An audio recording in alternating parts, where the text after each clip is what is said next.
Okay, we are now recording. It is Monday, the 22nd of February.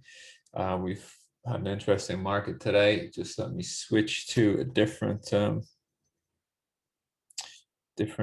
screen here.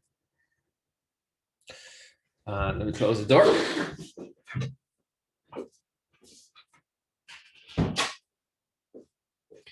So, welcome. Yeah, Monday is 22nd. So we're going to do a session here on supply and demand. Supply and demand. This is a great way to read a market and see where buyers and sellers are winning and losing. And essentially, the concept of supply and demand is quite simple. So let's get into this. I've asked the audience here to pick a market, any market, because I do not like cherry picking examples.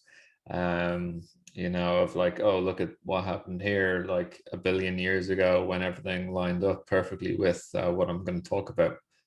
I don't do that. I like picking immediate examples. So what I'm going to do is I'm going to duplicate this oil chart, right? Well, hold on a sec before I switch. Just let me duplicate this chart. And make sure it's good to go. Alrighty. So okay. Now we're gonna start off with doing a little whiteboard session, and then we'll get back to these charts. So essentially, let's see, how do I do that? Let me just hold for a second. I'll tell you what we'll do. Make it real simple. We'll do this, and I'll get my whiteboard up this way.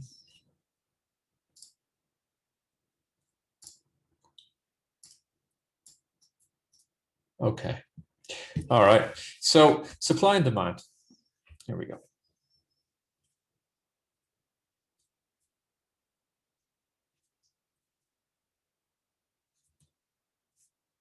Supply and demand.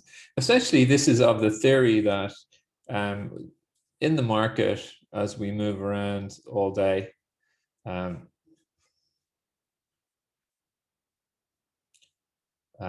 we are always kind of trading a range, and we find buyers and sellers interacting and finding areas cheap, finding areas expensive. Essentially, there is always an auction between cheap and expensive to cheap.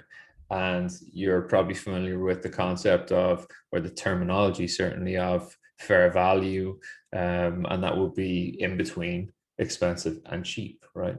So with the supply and demand situation that you're looking at here, well, where could we say, we don't need a price on any of this stuff, but where could we say is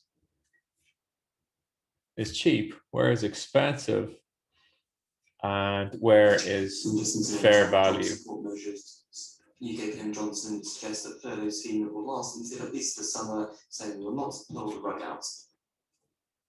Okay, so between A and E, where do we think is fair value roughly in the room? C. Yeah, exactly. It's sort of halfway up in the range. Simple. All right, fair value, will make it blue. Here's fair value. Now, the concept of supply and demand would say that where would we imagine there is demand for contracts? There is a demand from contracts. Well, who is going to take a contract? A buyer wants to take a contract. So we can envisage that, well, there is a demand for at point one, because we start to inflect upwards. All right, at point one, there is a demand for contracts of that particular product, whether it's crude oil contracts, whether it's Zoom contracts, whether it's Bitcoins, anything. Okay. And inversely, where is their supply of contracts? Well, we can see that there was no further demand at point 2, so therefore there is a supply. All right, there is a supply. So there's demand here. There's demand here. It's just terrible writing. Demand here, lifting the market. And inversely, there is supply here. Liquidating into the market. Okay, as in giving contracts back to the market.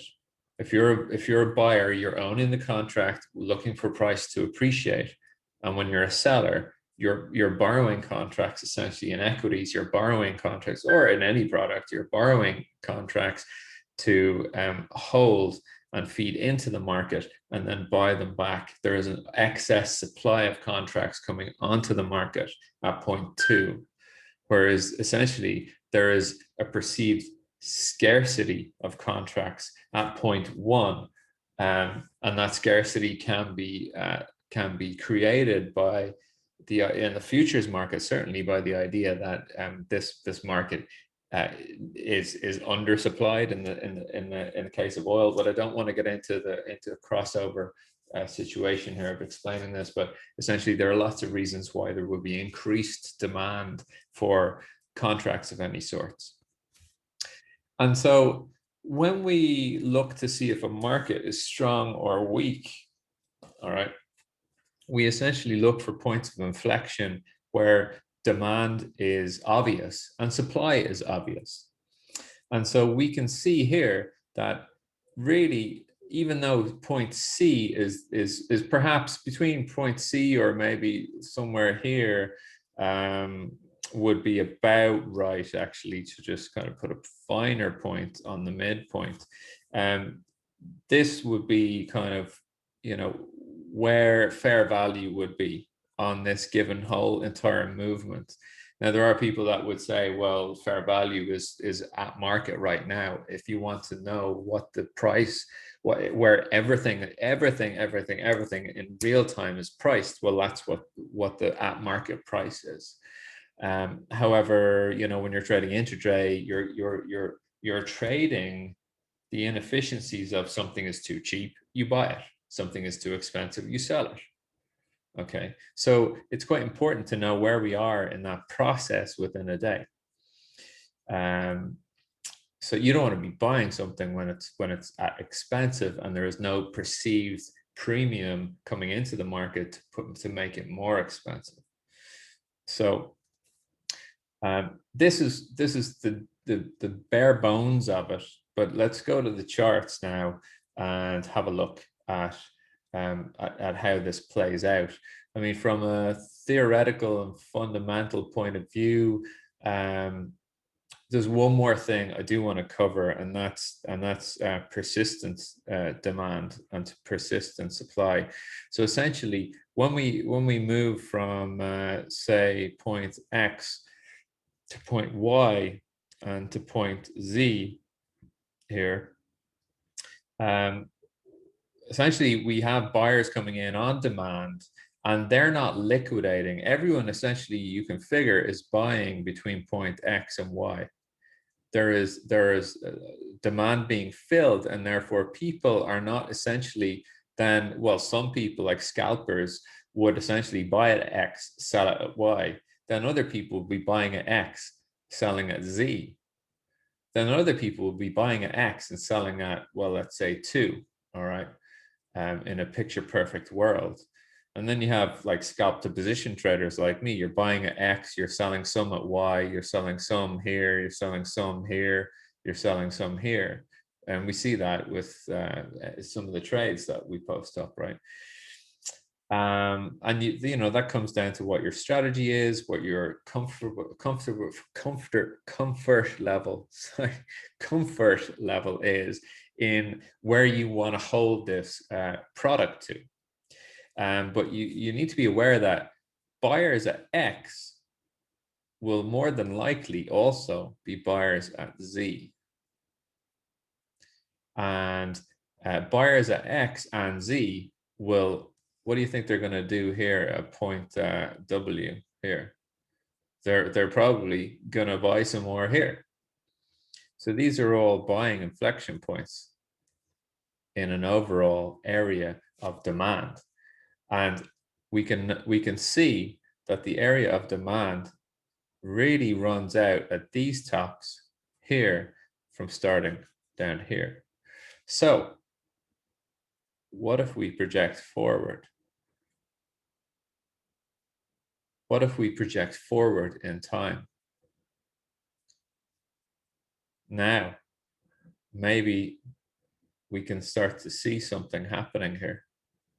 Now we can start to see how supply and demand is actually a much bigger concept than just here's where the bottom of the candle, the 5-minute candle was, and here's where the top of the 15-minute candle was.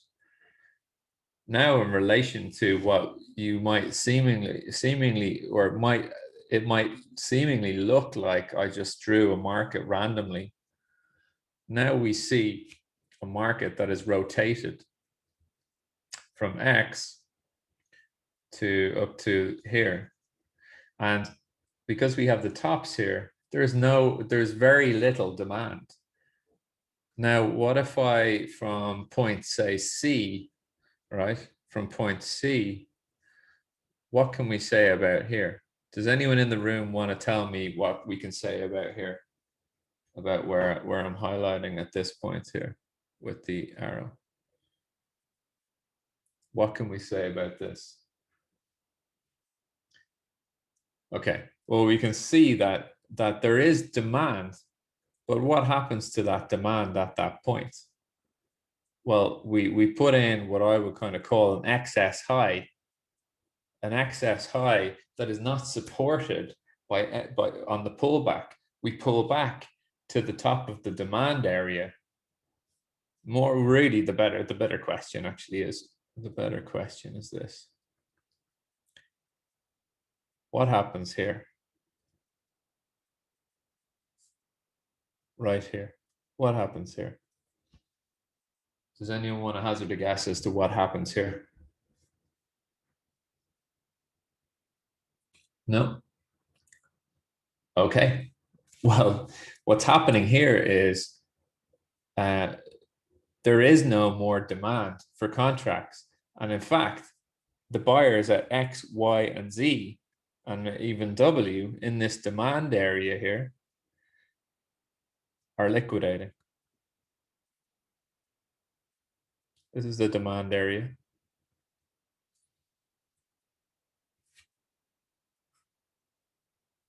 Demand area. And what's happening here? They're liquidating in. There is no more demand. Okay. And then there's another occurrence here that's important to note. What happens here?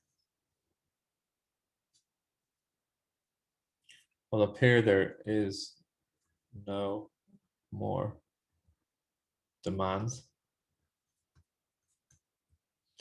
And what happens down here?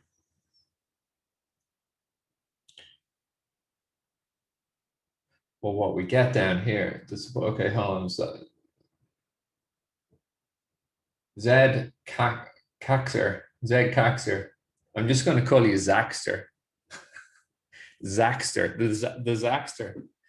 The Zaxter says the support line previously respected becomes, yeah, a resistance line, right? So I'm now asking you to think beyond support and resistance. I'm now asking you to think, well, why is an area, why does Tim draw a support line there? Why do we think there's support there versus why do we think there's resistance there? It's because we've created essentially a whole area. Oh, wrong color. We've created a whole area of demand here. Right? And then we come back in. There is no more demand. There was at this point there was more demand after we broke out, pulled back, and then boom, we put in excess high, and then the buyers at XYZ sold. I'm out, I'm out, I'm out. And then when the market comes back in at this point,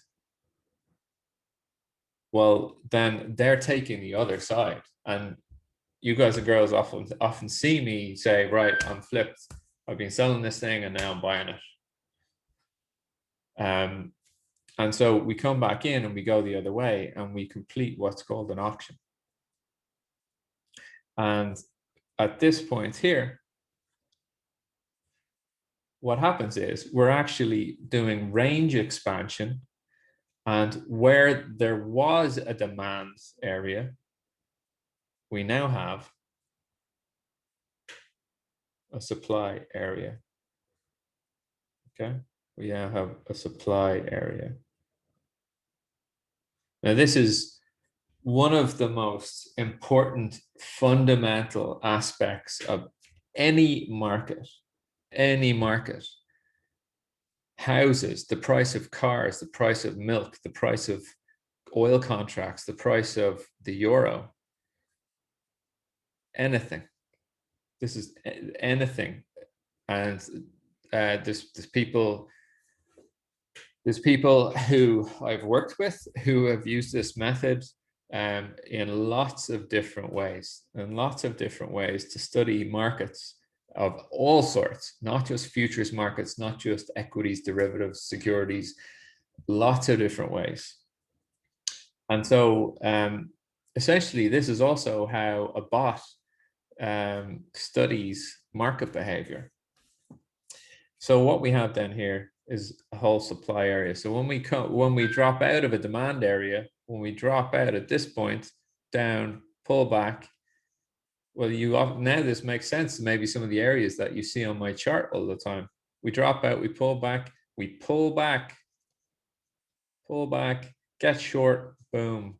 We come again, hold on. The market's like saying, that's when we come back again, the market's kind of saying, hold on a second. Are you sure that we don't want to, that we think this is too cheap? And at this point here, the sellers are saying, nope, it's not cheap enough. And so you have here, supply comes on the market. Now you can say it comes on the market due to liquidation of longs. You could say an abundance of sellers. Maybe there's headline risk comes on, for example, that well, any headline risk that would cause people to want to sell, or for people to want to say, hold on a second, this is actually too expensive for this product at this time. And that's why markets move. And they move on the basis of a supply and demand picture that is fundamentally always working against this theory. Okay, so let's go across to the charts. Enough of me. And what I'm going to do here is I'm going to go to chart. Chart. Oh, tools. Actually, needs to be one thing before I do that.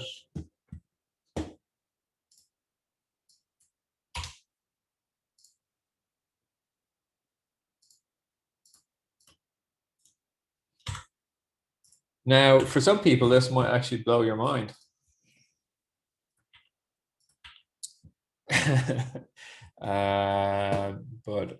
And hopefully it does, actually. Hopefully it does. Because this might really give you a bit of a reality check on what it is you think you're doing in all these markets. What am I doing here? Multiple selection. Let's go do. Okay. So let's look at, say, okay, so I've asked you all to pick a market. Okay, next thing is somebody give me a time frame. You're looking at 30 minutes here, but someone give me a new time frame. Any time frame. We could stay on this, we could stay on any time frame. And preferably it will be above 5 minutes. I'm not going to look at 5 minute time frames. So any time frame. Come on, guys. Okay, Zach's there in with the daily. All right, daily.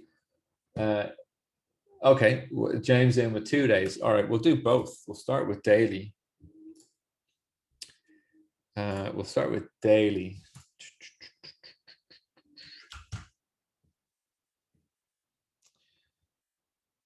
Just letting the chart do its magic.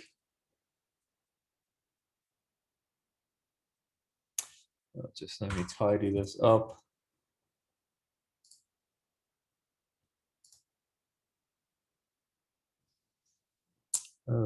What do I have daily bar or daily separators on here?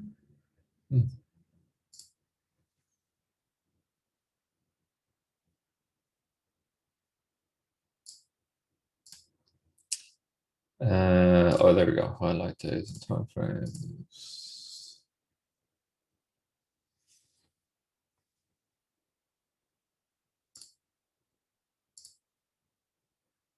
Oh, that's really annoying. I can't take that off. Why is that not working?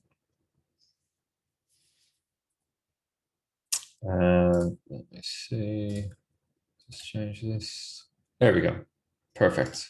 Nice clean chart. And you know what? For the life of me, I can't get this this actual relic little thing here off my charts for some reason.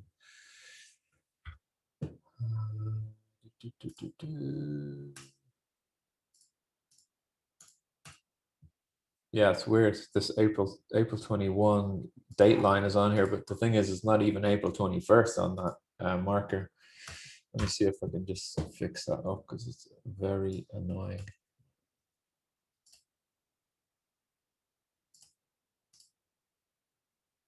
Tell you what, I'm actually going to go back a month and see if this will get rid of this thing. So I'm actually going to trade or look at the H21 contract because there's still good volume on that, right?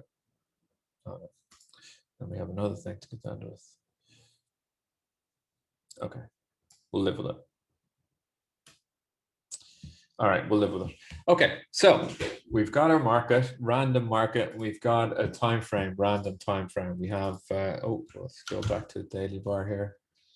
So I'm going to show you where you can pinpoint to the tick where you have buying demand and where you have selling demand. So buying as in buying is demand and selling is supply. Okay. Wow, this is annoying. Let's just change one thing to an intraday chart here. All right. Oh man, it won't. Oh, this is really annoying. Hold on a sec.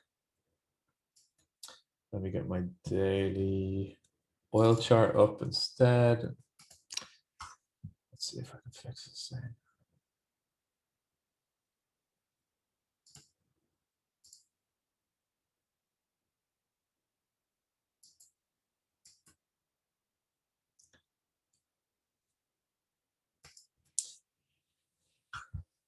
Apologies about this, guys. Just going to reload the chart. We'll do it with these lines. All right, it doesn't matter with these lines on. All right. Okay, so here we have oil at market, front month future, J21, April 21 contract. Okay, so where in just what we're looking at, right? Where does this go back to? Start of 2018. Well, I'll tell you what, we'll just kind of limit this down a bit here. We'll just 2019, for example. All right. Now, where can we see a demand for contracts and where can we see the supply for contracts? Actually, I'm going to go back even further and we'll bring it all the way up to date. So let's go to here. Where can we see demand for contracts and where can we see supply for contracts here? Well, I'll show you. Essentially, here's a low, right? Here's a low to a high. Okay, so we see an area here where we came into with supply of contracts pushing in the lows, and we take that very low. Let me zoom right in on this. On this little, just this little squiggle here. All right. Now I'm picking this area because it seems to be the bottom of a trend up, right? Nothing more than that. Nothing more than that. And then we see this area here. So where did the preceding trend start? Well, did it start here? No. Did it start here? No. Okay, here's the absolute low with just what I'm looking at on my charts. So I'm going to pick a rectangle here, extend a rectangle from the bottom day, very bottom of that day, to the very top of the first, what I call the initial inflection, right? This whole demand area here. Let me show you that close up. So I'm just keeping an eye on these markets. Right. So essentially, the demand. I'm picking the low wick of this candle because it's a wick, right? Buyers came in and bought up the bottom of that candle, and then they came up here. Buyers brought it right up to here, and then the sellers in this candle worked it down. But the buyers would have had to have put in that exhausted high. Okay, so I look at that swing, right? And let's just look at this one area in the market, right? We're saying this is a demand area. Okay, well, what can we see? We pushed up, we have a pullback to here, and then the market pushes up again. Where does it go to? It goes to the top of the demand area, the top of the demand area. And then we make a smaller pullback, and then we break out of the demand area. And then where do we pull back to? Well, here's where you need to be a little more exacting. We pull back to, look here on this day, on this day, we pull back to pretty much to the tick to the top of the demand area. The following day pushes down and then closes. It closes at the top of the demand area. Or sorry, it opens at the top of the demand area and closes just above.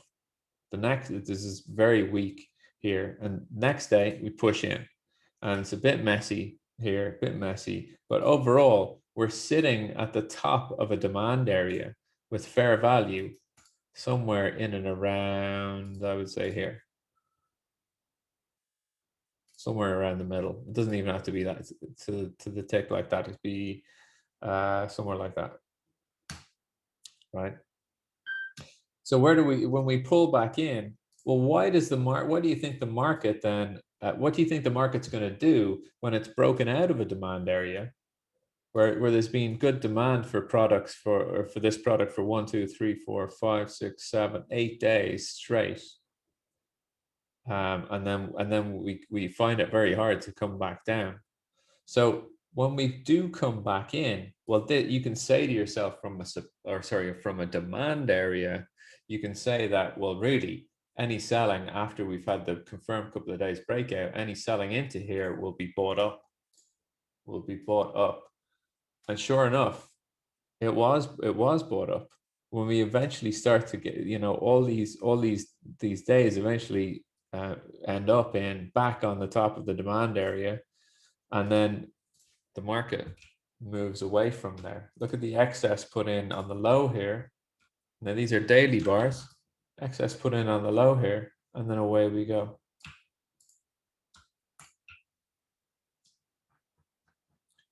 Okay. Now let's move forward in time. Where can we see a demand area? Here's a day here. Look at this day.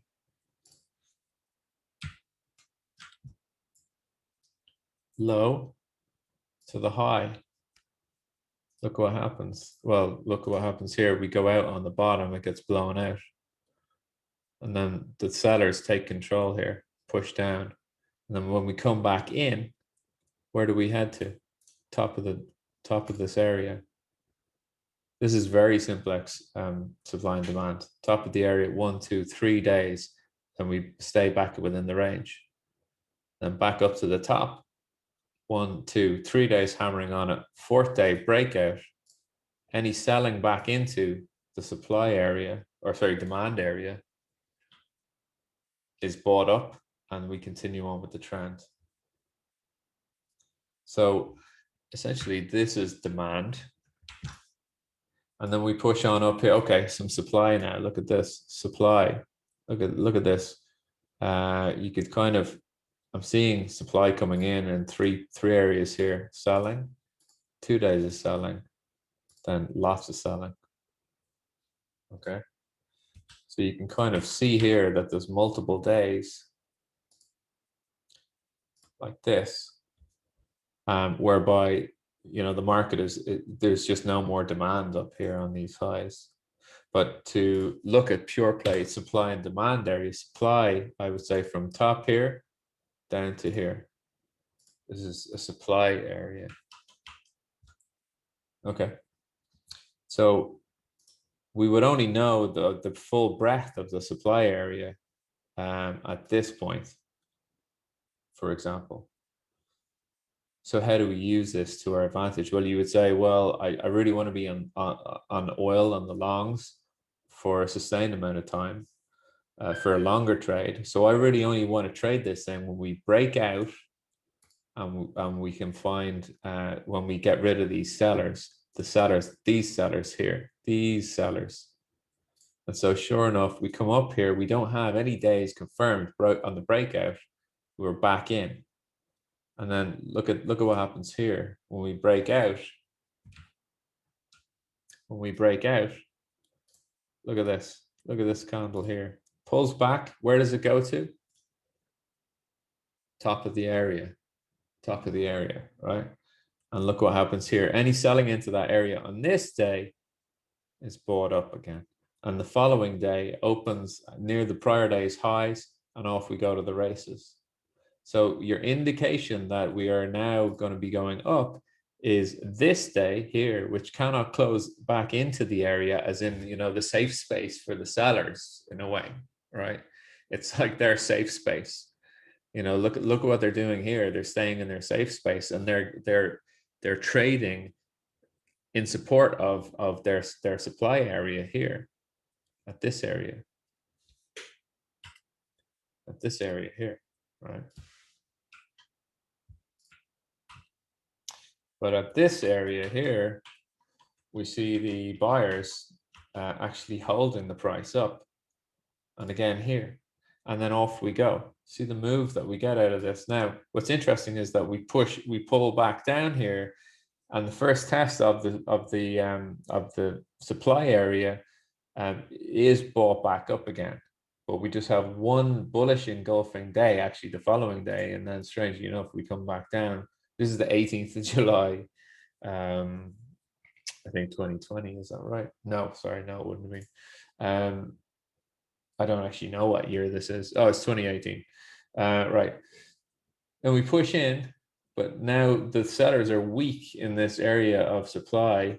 We come back up, they're weak again. This is a higher low. And then the next day we open up, new month.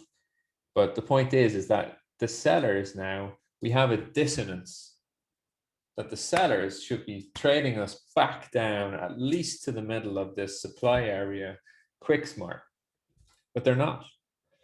Well, they're being held and sustained at these highs.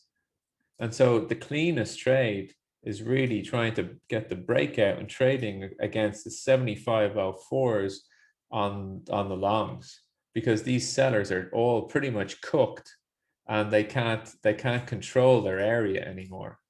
Like here, they can't control this area really that well anymore. And invariably, when you see this buying coming in against the high on multiple days, well, actually, it's a bit of a coin flip. But what you would be doing is saying, right, this is just all generally a poor show from the sellers, and I believe I want to be in the longs. And so then when we trade on this day, any selling down in, you want to be monitoring how the market trades on the 75.04s here, right? And so again, off we go. Now, do we trade back into the area? There you go. Boom. Look at this.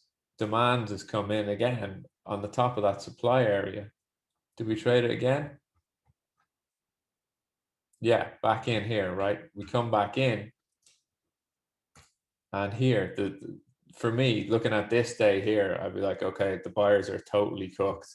We're almost back down to the range here. This could be a 5-minute bar. It could be a 30-minute bar, for example.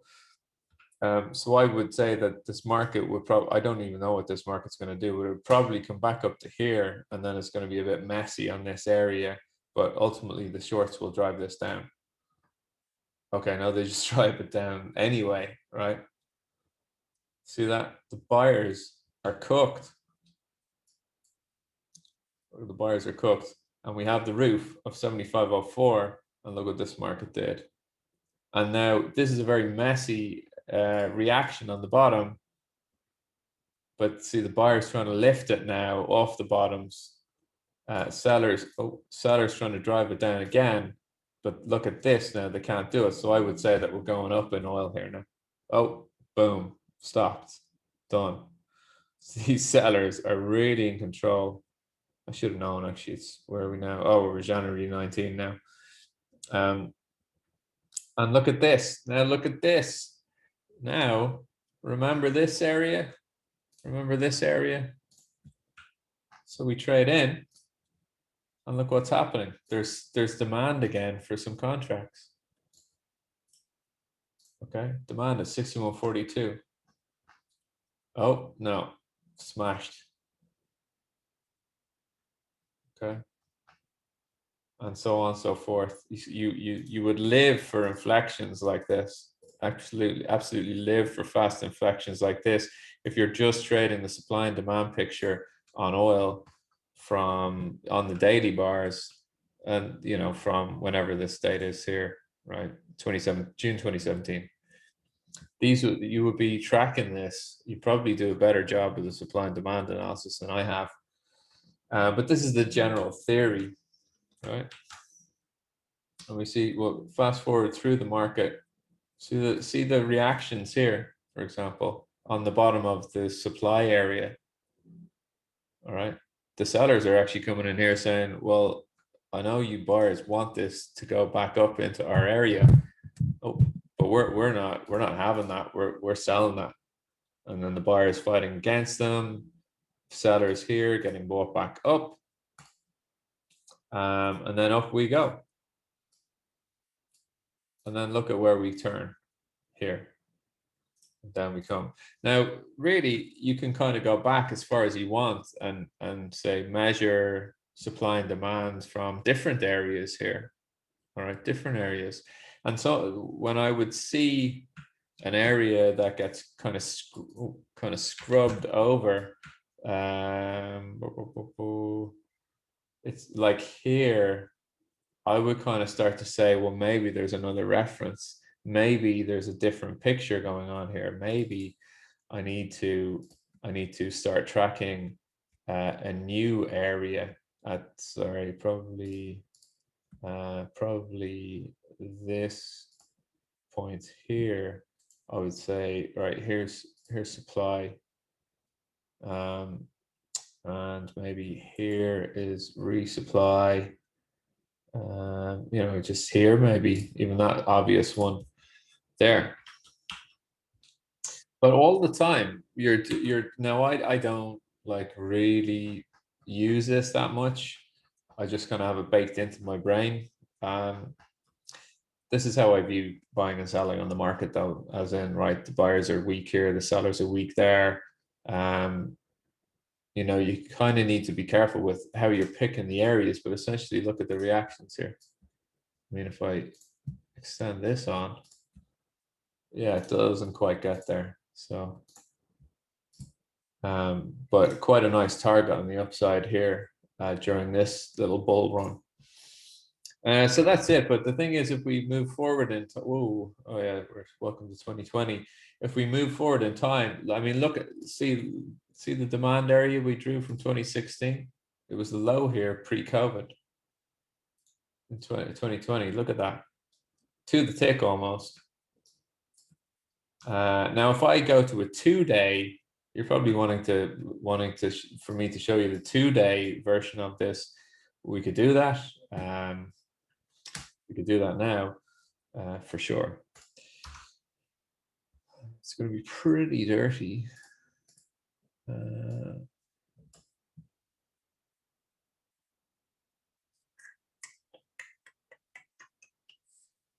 Let's see.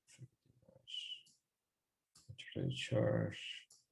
Do 1 dash 0 dash, or sorry, 2 dash.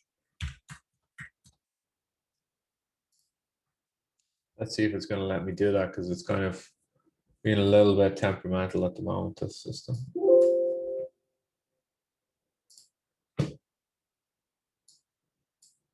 Yeah, I think it has. So let me do it. Yeah, okay. So 2-day, these are 2-day bars. Oh, it's not letting me go back any further here. Oh yeah, I'm only tracking 60 days. Let's do like 1,000 days.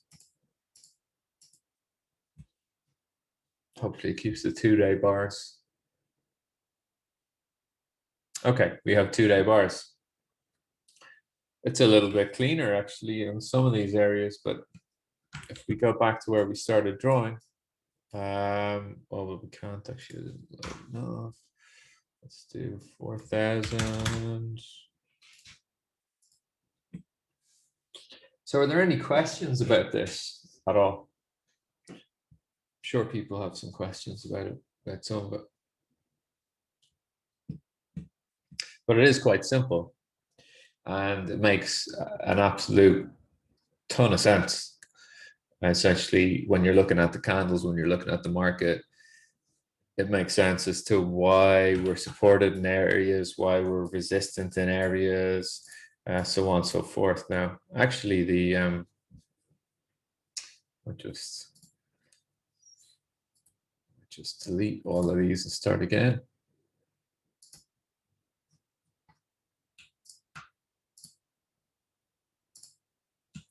Two-day bars. Let's go back even for, well, look at this. Whoa, okay, we missed this. Yes, the 2014s, I think.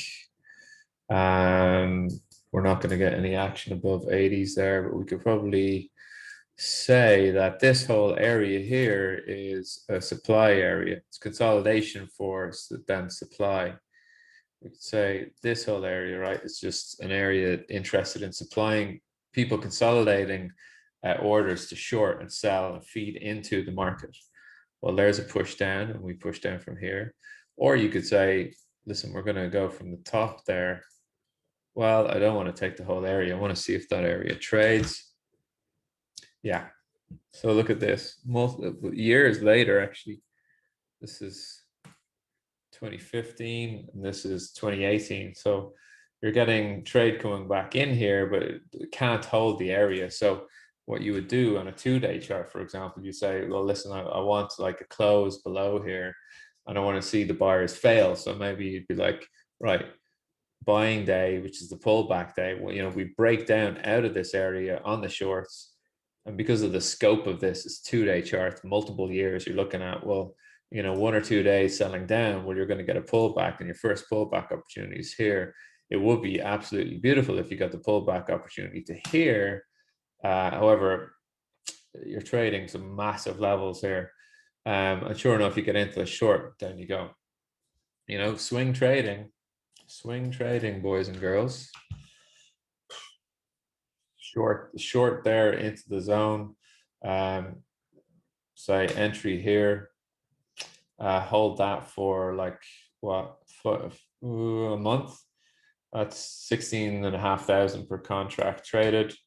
That's well, the stop on this is about 259 ticks. You wouldn't really be wanting to do that. But like, you can have very tight risk on these things. Let's say, you know, stop above the prior day's high. You're doing about a 12 to 1 and about about 16 grand a contract on that trade. You know, I mean, even if you take your stop above the prior day's high, or prior 2-day high, you know, you're swinging into this going from, well, the trade really pays out, is what I want to say. Okay, so that's kind of going to conclude the session on